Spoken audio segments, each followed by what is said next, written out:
Mga kwento ni Felmo.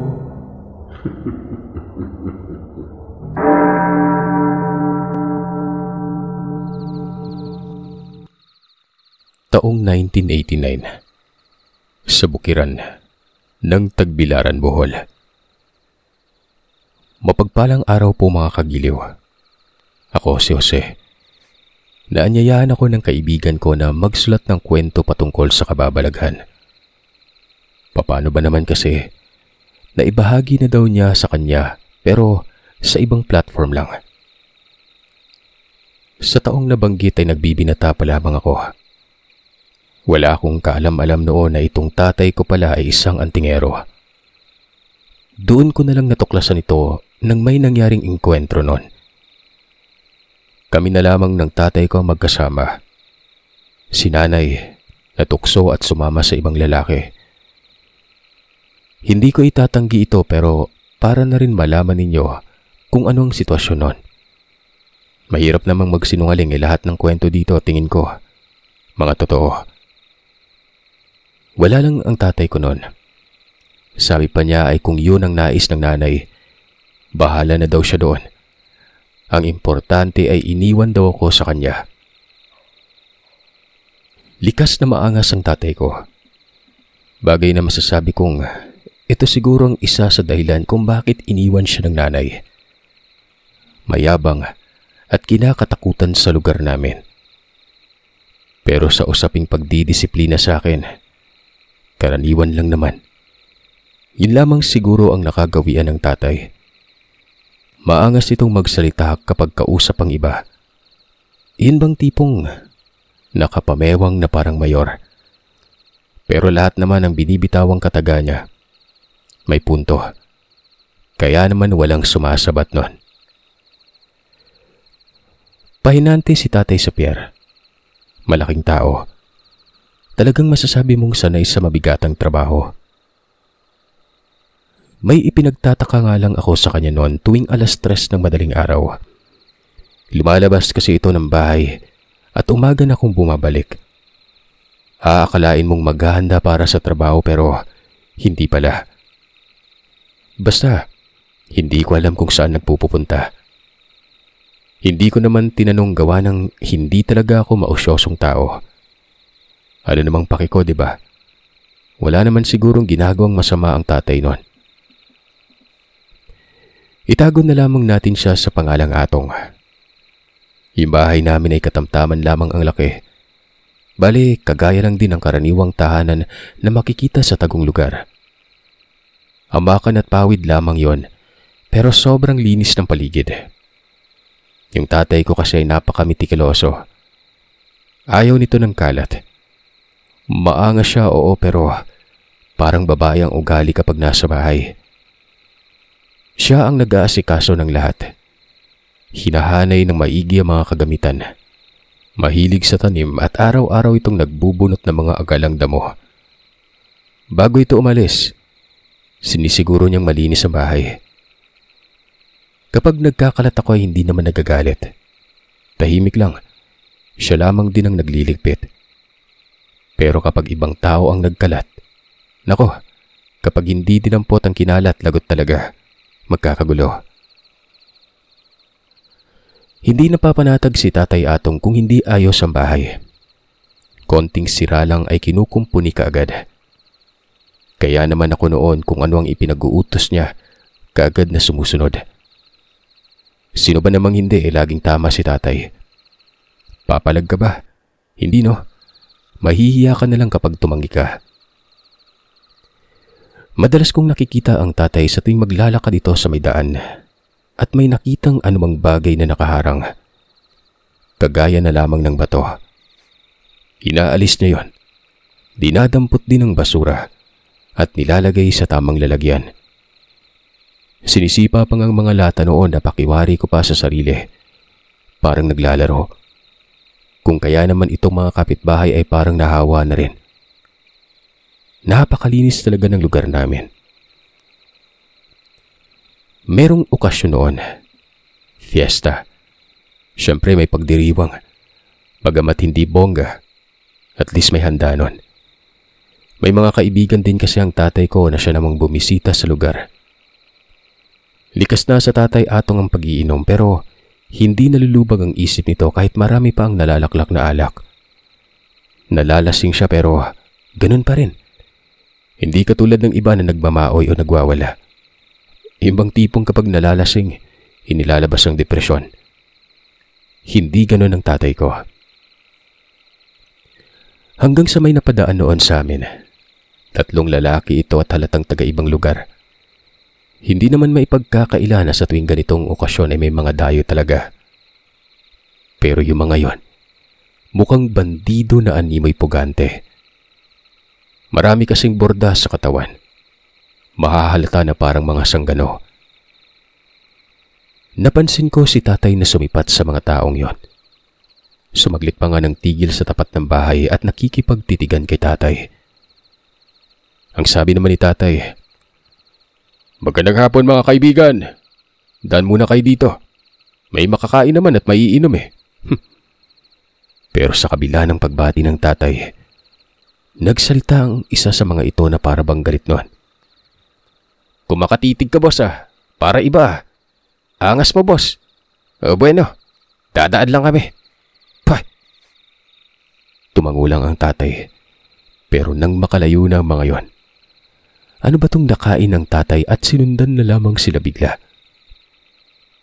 Yung mga kainuman pa niya roon ay sinita siya at sinabing hayaan na lamang umano. Pero hindi nagsalita si tatay Atong.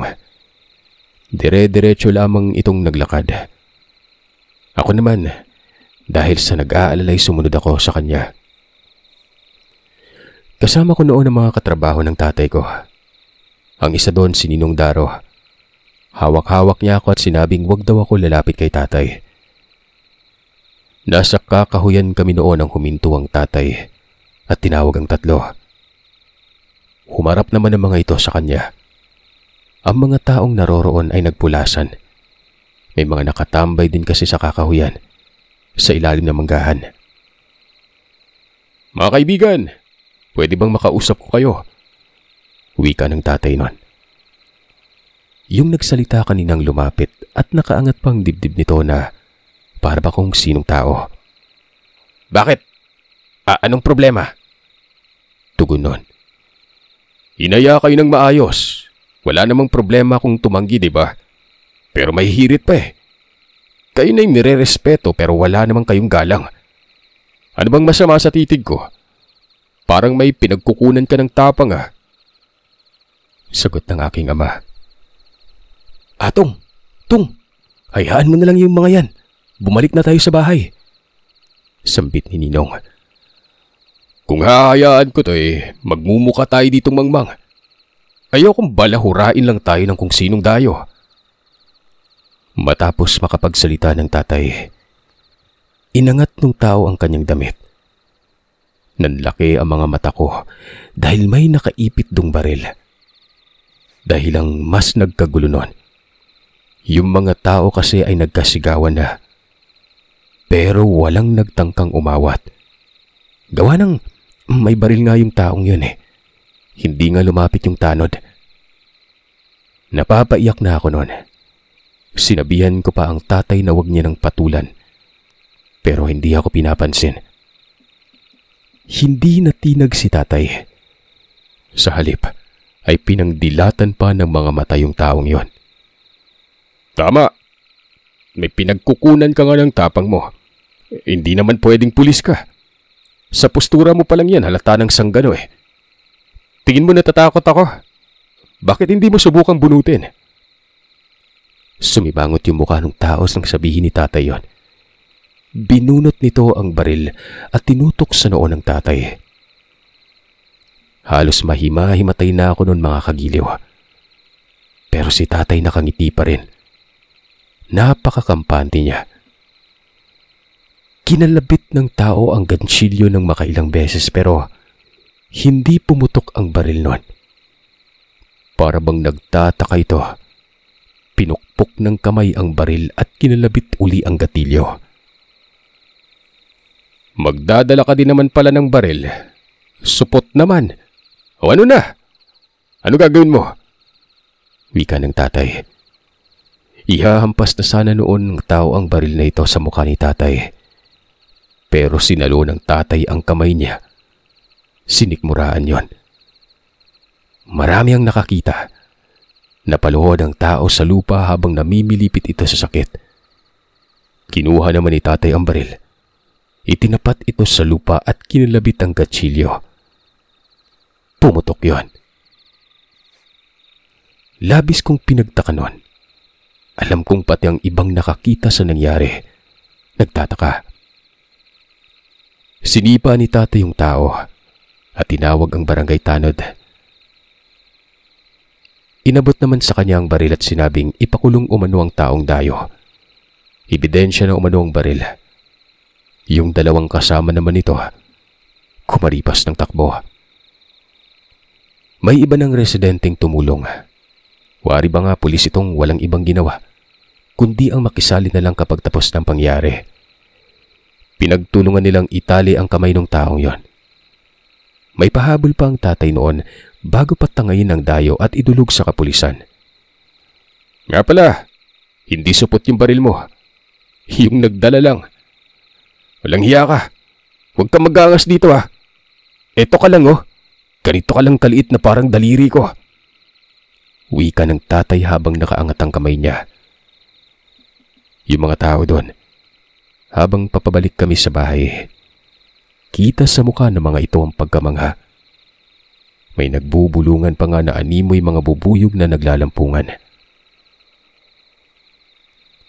Pinutakte ng sermon ng tatay ko mula sa kanyang kasamaan sa trabaho. Pero hindi naman nagbibigay ng masamang opinyon ng tatay. Humingi ito ng tawad.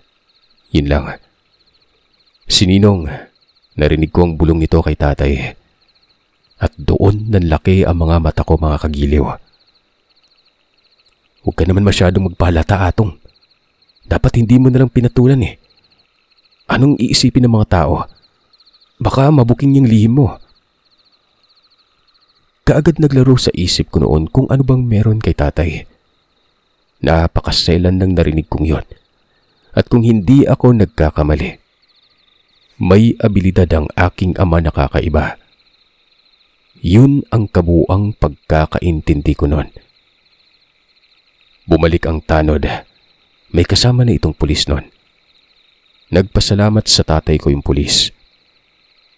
Doon na pag-alaman na wanted umano ang taong yon.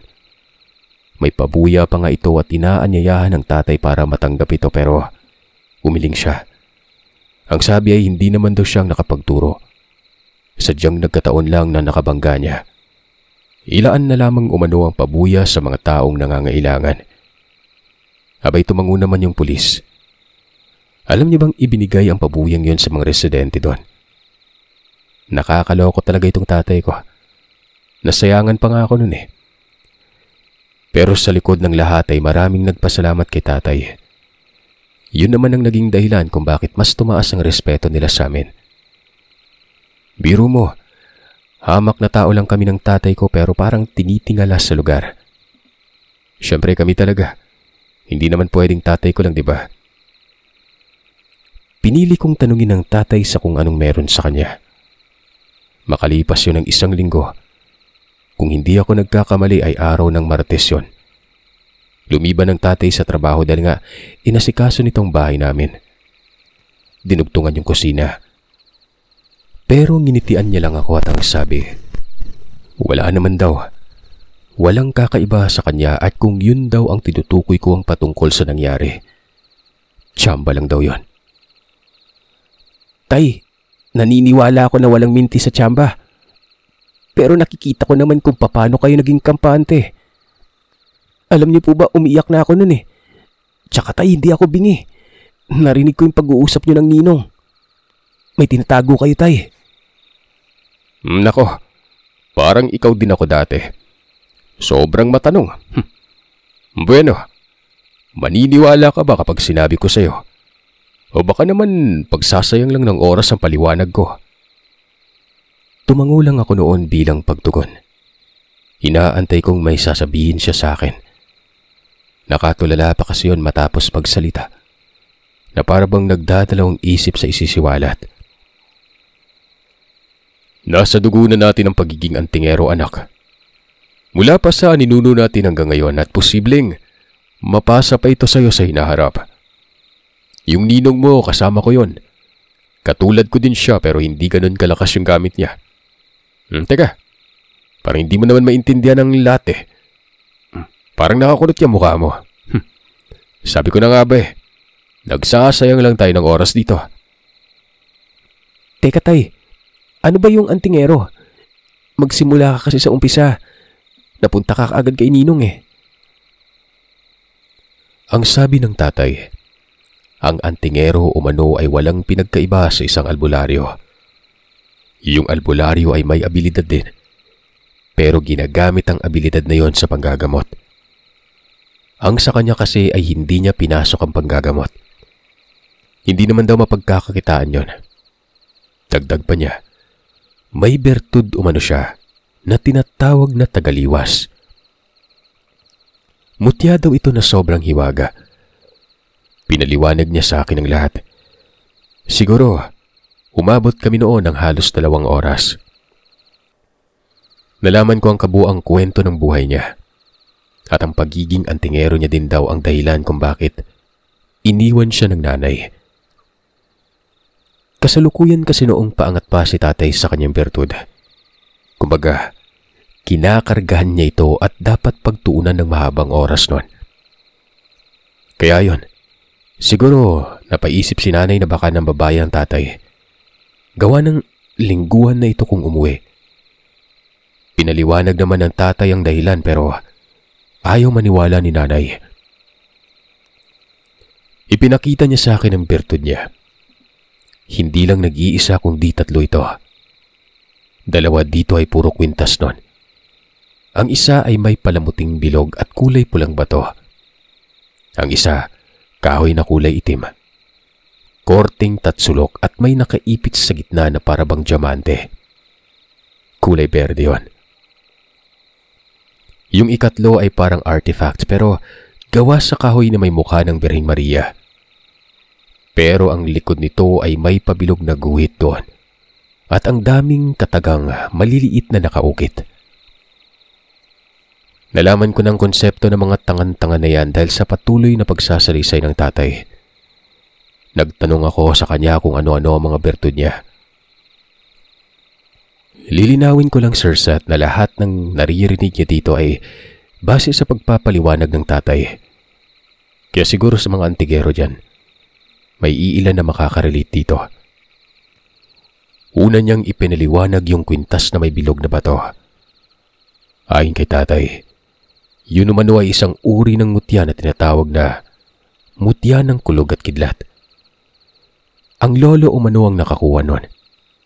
Sa dami noong tinangkang makuha ang gamit, si lolong pinalad.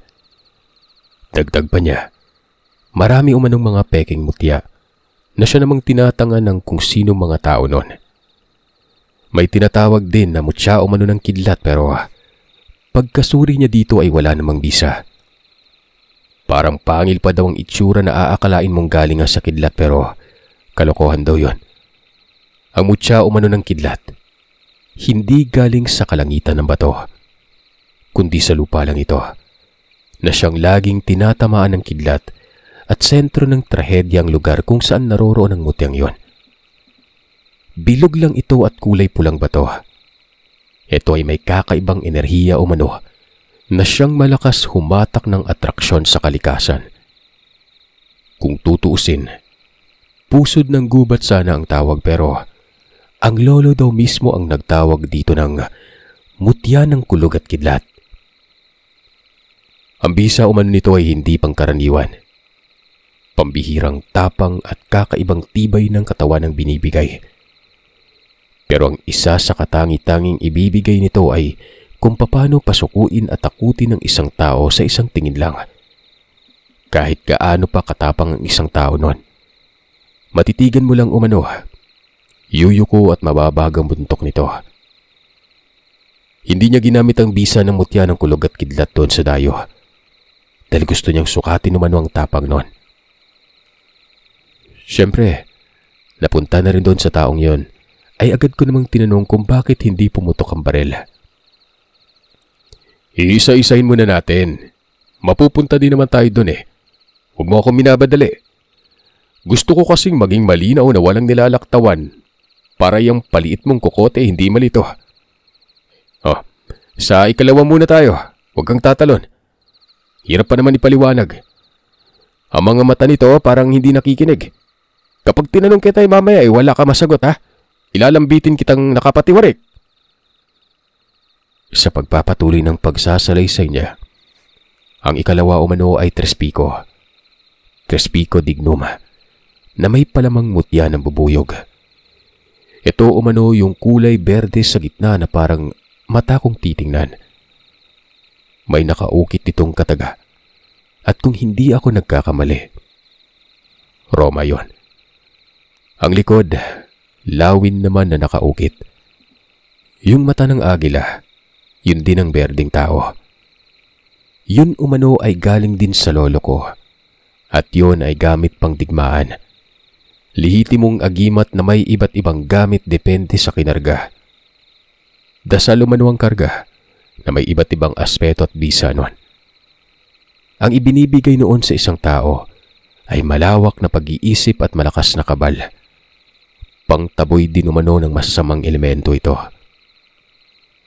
May dalawang uri umano ng kabal. Ang isa, kabal depensa, habang ang isa naman ay kabal pang-iwas. Ang kabal depensa umano ang meron doon sa Trespicong yon. Ang kaibahan ng kabal depensa at kabal pang-iwas ay ganito.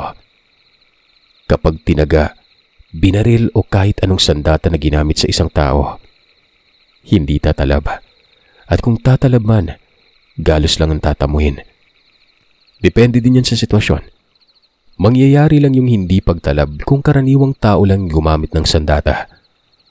Pero kapag may tangan din umano, 50-50 daw. Tatalab o hindi. Habang ang ikalawang uri ng kabal na pang-iwas o literal na tinatawag na tagaliwas, ito yung kahit anong patama sa iyo ng mga sandata, maliban na lang sa bomba, hindi tatama. At posible ding hindi gagana ang isang sandata. Bigla namang pinitik ang tenga ko noon na siya namang labis kong ikinagulat.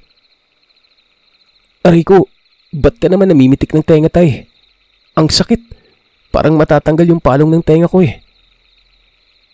Ito na dugyot ka.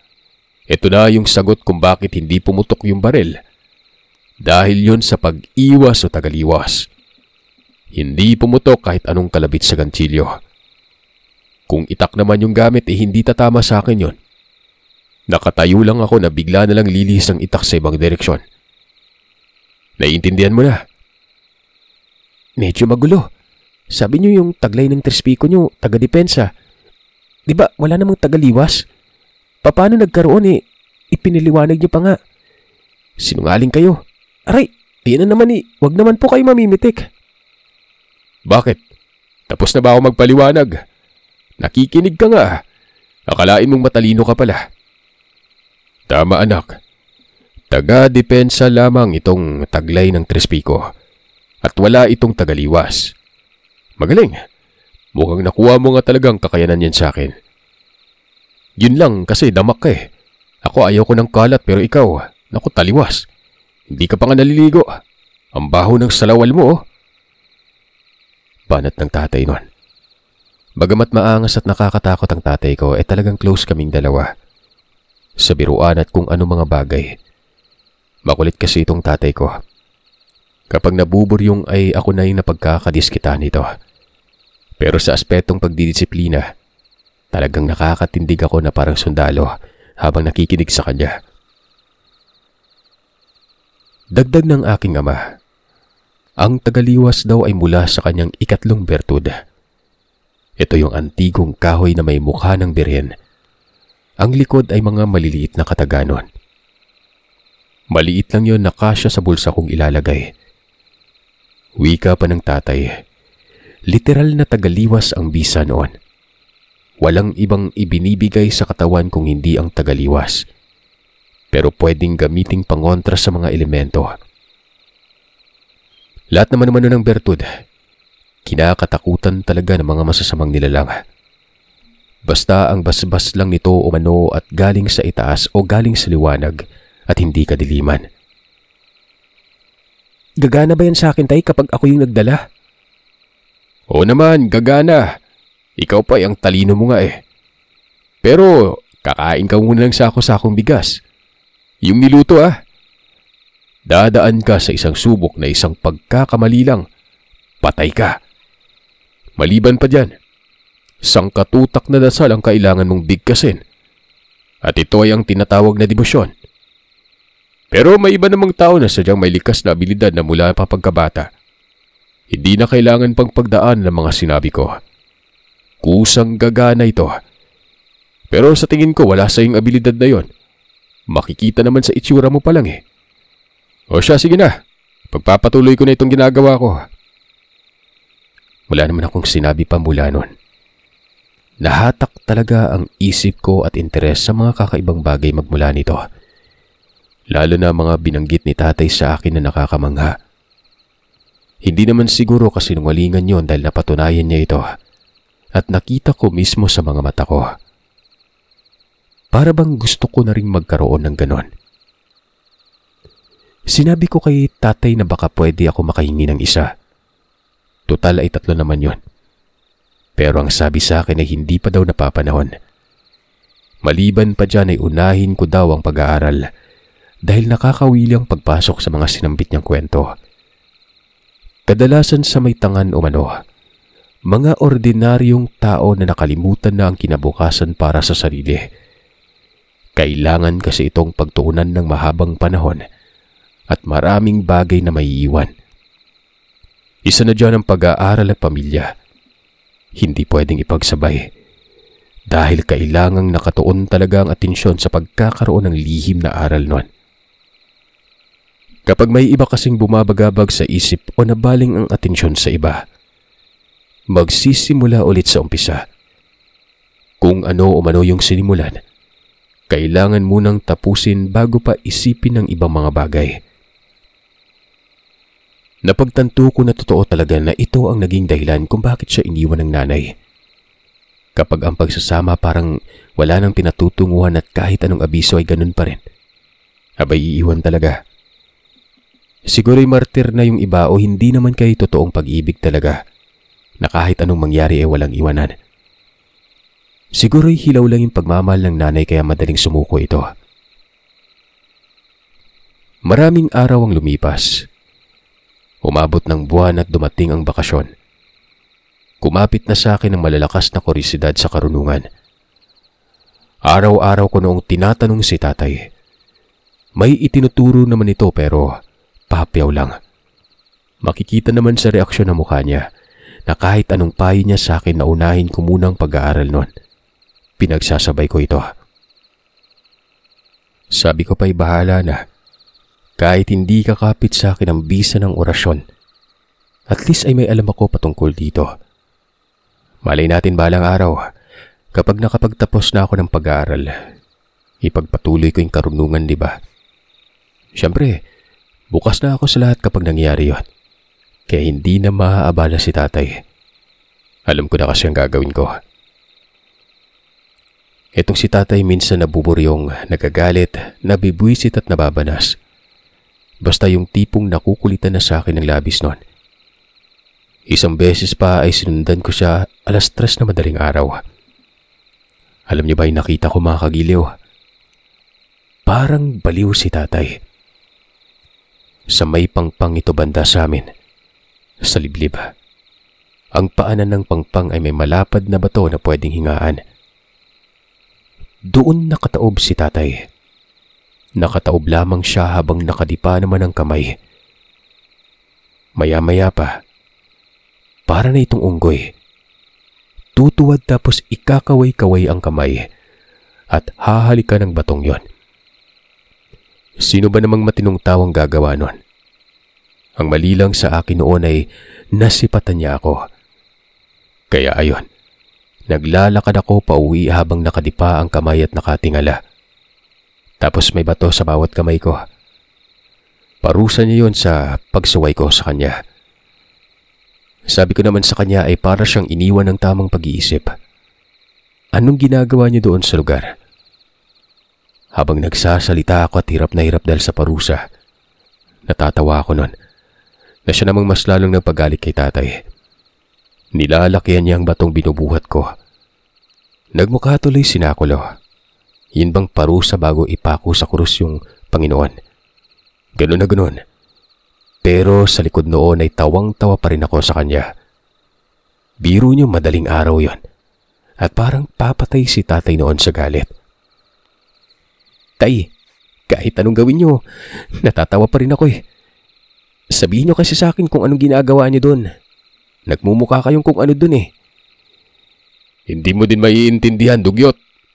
Usyosero kang bata ka. Tapos parang wala ka lang ah. Hindi ka ba nahihirapan dyan? Bilisan mo maglakad.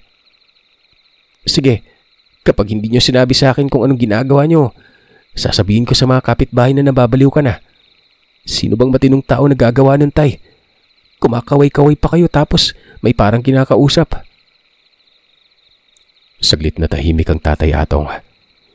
Inaantay ko noon na magsalita siya pero aminado ako noon na ngawit na ako. Kulit mo rin ah. O sige bukas, isama kita. Pero walang takbuhan ah. Ibaba mo na yung hawak mo at baka may makakita pa. Malapit na tayo sa bahay. Isipin pang ikaw yung baliw. Ipangako mo sa akin na hindi ka tatakbo ah. Dahil kapag nangyari yun, ako lagot ka. Mamamatay ka talaga. Bakit po tay? Bakit ako hindi tatakbo? Parang yun lang eh. Paano ka tatakbo dun eh? Nakakatawa nga. Ayoko sabihin sa'yo. Ikaw dapat ang tumuklas. Subok anak. Walang iyang interesado ka talaga. Ipaparanas ko sa yung unang subok. Pero hanggang dun muna. Wag kang manapak-napak ng tsinelas. Hirap ng daan eh. Huwag kang aalis ng bahay ah. Baka may dumating mamaya. Sininong mo. Makikisuyo yun ng panyawan. Itali mo yung aso. Mungkahin ng tatay. Nagtanong naman ako kung anong gagawin ng ninong sa panyawan. Ang sabi naman ng tatay ay albularyo umano si Ninong Daro. Hindi na ako nagsalita nun. Basta, hindi ako natatakot sa kung ano man yung sinabi ng tatay ko. Nailalarawan ko pa nga noon na baka ipapagawa niya sa akin yung ginawa niya. Siguro maaaliw na lang ako. Pero Sir Seth, naging taliwas ang lahat nun. Binalot ako ng sangkatutak na kilabot. Dahil ganito ang nangyari. Ginising na ako ng tatay nun. Mga 2:30 ng madaling araw. Nagpasuray-suray pa ako gawa ng inaantok pa. Walang sinabi ang tatay maliban na lang sa paghudyat nito na sumunod daw ako sa kanya. Siyempre alam ko na kung saan kami patungo. Maghihilamos pa sana ako noon kaso lumabas na siya. Kaya yun, sumunod na lamang ako sa kanya. Ang mahirap pa dyan ay hindi ko mahanap yung tsinelas ko. Tinangay siguro ng aso namin yun. Nakapaa ako. Hindi naman pwedeng hanapin ko pang tsinelas kasi ang bilis maglakad ni tatay. Malamig, mamasa-masa ang damo. Medyo mausok ang lugar gawa ng binalit yun ng hamog. Hindi ko halos masundan ang tatay ko. Nagkadapa-dapa na ako noon. Hanggang sa nakarating kami doon sa malaking bato. Ang sabi sa akin ng tatay ay pumatong daw ako doon kasama niya. Hinahanda ko na ang sarili ko noon. Paniguradong katatawanan kasi ang mangyayari. Napakayabang ko pa. Kampanting-kampate. Hanggang sa may tinawag ang tatay ko na pangalan noon. Kaibigang Ahok umano. Napakunot ang mukha ko noon. Nababaliw na ngang tatay sabi ko pa. Walang ano-ano ay nakarinig ako ng mga yabag sa lupa mga kagiliw. Parang tumatakbong kabayo. Sinabihan ako ni tatay na anuman umano ang makikita ko, huwag akong tatakbo. Doon na nagsimulang kumabog ang dibdib ko. Kasama kasi sa mga yabag sa lupa ay ang kakaibang huni. Para bang hilik ng kung anong hayop. Nakakapanindig balahibo. Hanggang sa pinayuko ako ng tatay. Nasa harap ko na daw ang kaibigan niya. Magbigay pugay umano ako at respeto. Yumuko ako noon. Nagtanong ako kung ano bang pagpugay ang sasabihin ko. Sabihin mong kaibigan, magandang umaga. Anak ako ni Atong. Dinala niya ako dito para ipakilala sa'yo. Medyo nag-aalangan ako sa tatay. Pero sinabi ko pa rin yun na parang engot. Hanggang sa dumagdag pa ang aking ama na ayon sa kanya, ay iangat ko daw ang paningin ko at kung may nakita kong nilalang, huwag ko daw titigan sa mata. Naloloko na talaga nun. Pero ginawa ko naman ito. Halos mapatalon ako nun sa gulat. Napalapit ako sa tatay ko at sobrang kinilabutan. Nakikita ko sa harapan ang upod ng laking nilalang. Pusturang tao. May ulo ng malademonyong kabayo. Kulay abo yun na may buhok na parang ginto. Huwag mong titigan sa mata, anak. Huwag kang magpakita na natatakot ka sa kanya, ha? Gusto mo bang mamatay? Tay, uwi na tayo, tay. Nakakatakot. Hindi mo naman sinabi na may halimaw dito eh. Uwi na tayo, sige na. Sabing huwag kang matatakot eh. Ipakita mong kalmado ka lang. Lagot ka, sige ka. Lakas pa naman manipa niyan. Tayo ka ng maayos, ha. Tumayo ka. Napalunok ako ng laway. Pinakalabag na sa loob ko ang ginagawa ko. Tumayo ako ng maayos pero parang sasabog naman ang dibdib ko sa kabanon. Iniiwasan kong matitigan ng nilalang sa mata. Basta, sa bibig lang ako nakatingin. Sa buong katawan. Napakalaki talaga niya. Lampas tao ang tindig at talagang nakakakilabot nun. Panay hilik pa ito at hangos na para bang galit pero may pagkamaamo ang mukha niya. Total ay narito na rin sa bahaging ito. Inamin kong umihi ako nun.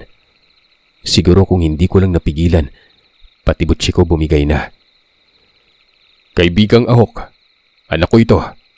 Medyo maangas kasi kaya ito dinala ko. Akala siguro'y kabaliwan ang pinunta ko. Kahit papano'y nakakapagtimpi pa ako sa kanya. Pero kapag hindi ko na kinaya siguro ikaw na lang yung dumisiplina. Pero mabait naman siya. Magsalita ka dyan. Sabihin mo na hindi ka na uulit. Hindi mo na ako pagtatawanan. Yari ka, nasumbong pa naman kita. Kaibigang Ahok. Ahok yung pangalan niya tayo, no? Parang ang baho. Pasensya na po. Patawad po. Hindi na ako uulit. Maya-maya ay naglaho na lamang ang nilalang na yon. At doon pa lang ako nakahinga ng maluwag. Pero kaagad kong naisip kung bakit gano'n ang ginawa sa akin ng tatay. Na para bang tinatakot niya lang ako. Hindi naman kasi galit yung nilalang na yon. At yun nga, inamin niya sa akin na pinadala niya lang daw ako dahil sa kakulitan ko. Kaibigan niya yon. At hindi nananakit. Pero sa kanya at sa akin lang.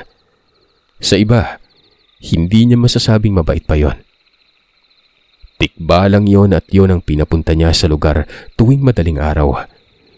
Humihingi siya ng karagdagang lakas. Sa kabila naman ng pagpapaliwanag ng tatay, galit pa rin ako sa kanya. Bika ko pa nga, ano ba yung ginawa niyang kabaliwan sa bato? Ayun, ako tuloy ang nagmukhang engot nun.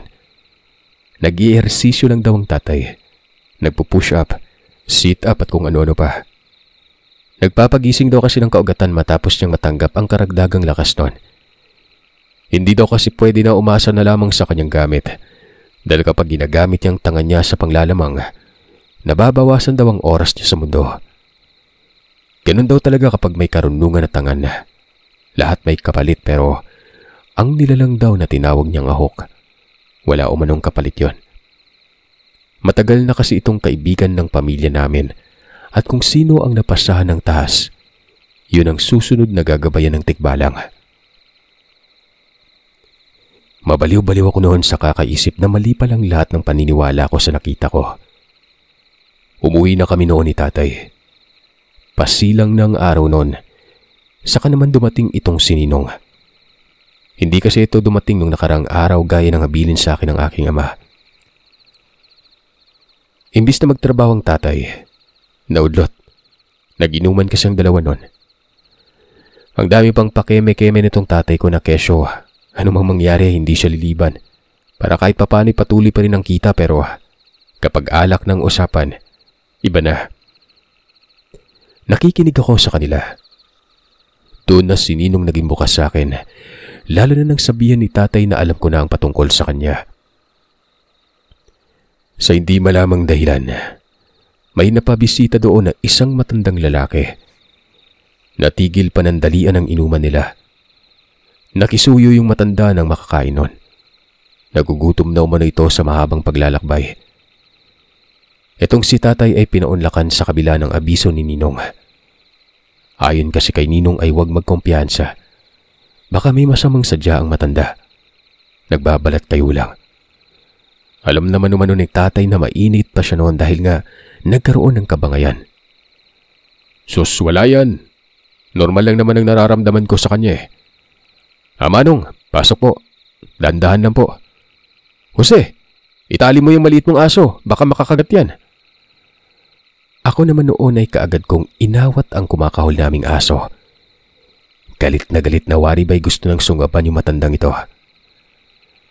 Pinakain ng tatay yon. Inabutan ng tubig. Pagkatapos ilang saglit lang matapos kumain, nagpaalam yung matanda. Tahimik si Ninong. Nakamasid sa panauhin. Para bang nagdududa.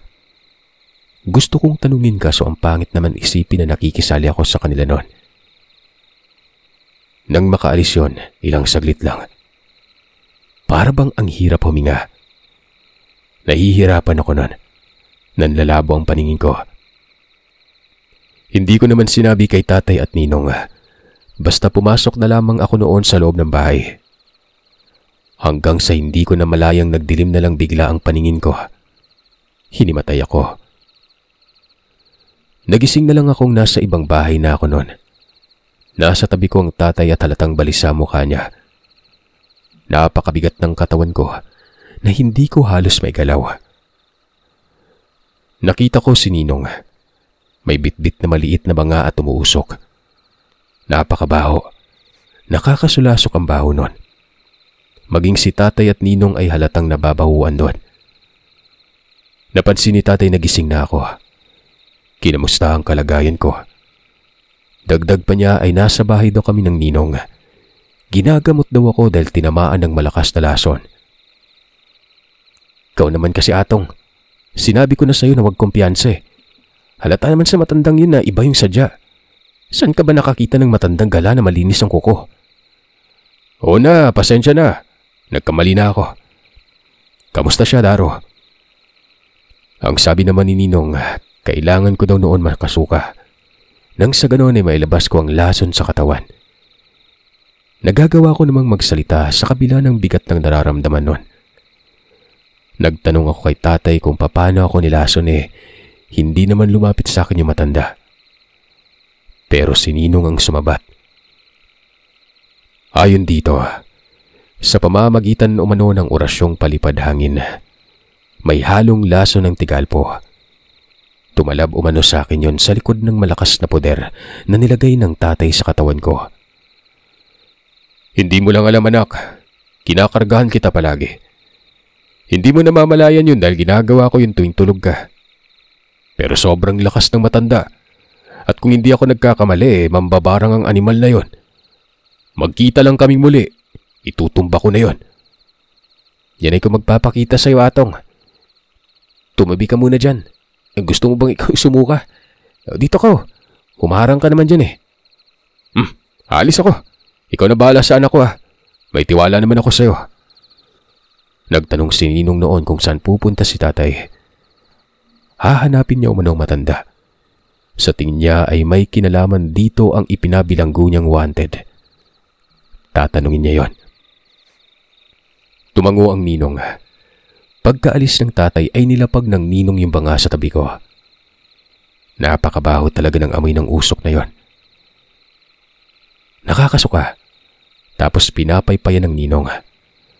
Ang usok naman ay sumasambulag sa mata ko. Kaya ayun, bumigay ang sikmura ko nang naamoy ko.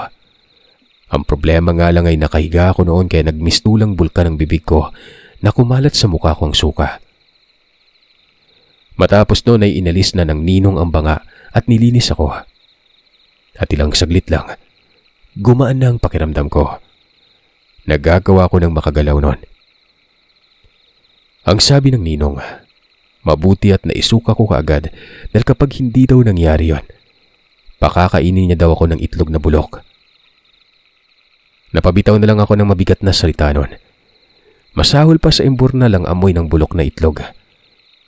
Pero ayon naman kay ninong ay yun umano talagang pinakamabisang paraan para masuka ang lason.